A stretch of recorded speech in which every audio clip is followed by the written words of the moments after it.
Alright guys, a quick one. Here, I'll detail how to turn off eye tracking on iPhone.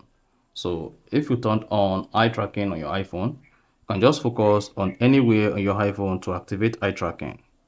However, the moment you say bring your face into view, then that shows you are not focusing on your iPhone to use eye tracking.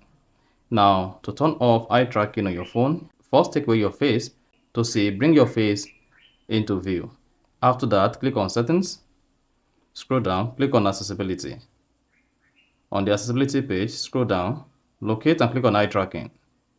Then here you should see eye tracking. To turn off eye tracking on your iPhone, disable this. Then spot that says, are you sure you want to turn off eye tracking? Click on yes. Then hang on while the eye tracking feature is disabled.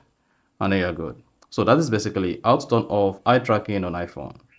If you found this offer informative, please don't forget to like and then subscribe.